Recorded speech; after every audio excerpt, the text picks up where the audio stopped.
Le nouveau clip de Chris Bloom fait beaucoup parler. En ce moment, on voit qu'il s'est tourné en boucle sur les réseaux sociaux.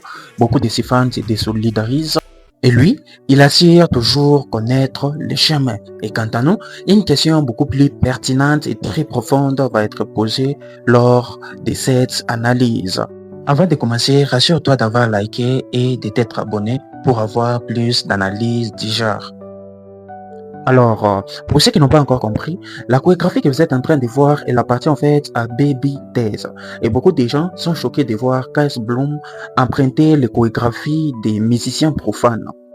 Cette chorégraphie, appelée Allons-y, était tellement tendance sur les réseaux qu'il est très difficile de passer quelques minutes sur les réseaux sociaux sans voir défiler les vidéos avec cette chorégraphie ou cette mélodie. Et la question se pose sur les intentions de Chris Bloom en s'affichant avec cette chorégraphie. Ses ambitions étaient lesquelles? D'avoir juste des visibilités ou réellement de louer Dieu? Par contre, Chris Bloom n'en est pas à son premier essai. Il a souvent subi des critiques, voire des boycotts par rapport à son style, sa façon de faire les choses. Chris Bloom se présente un peu comme les chrétiens des dernières générations. Il associe style, mode de vie courant et la foi. Là où pour certains, un croyant, c'est une personne qui lâche tous les plaisirs de ce monde pour ne vivre que sa foi.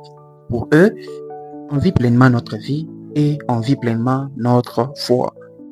Chris Bloom se présente un peu comme la Marie Moussamou de cette génération, elle qui de son vivant était beaucoup plus critiquée pour son mode de vie.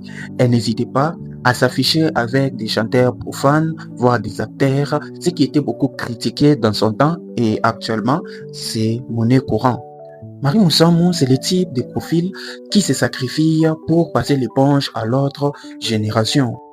Dans les gospels congolais, si vous voyez aujourd'hui des clips complexes, des personnalités religieuses se mettre d'un jour commun avec des soi-disant païens, c'est en grande partie grâce à elle.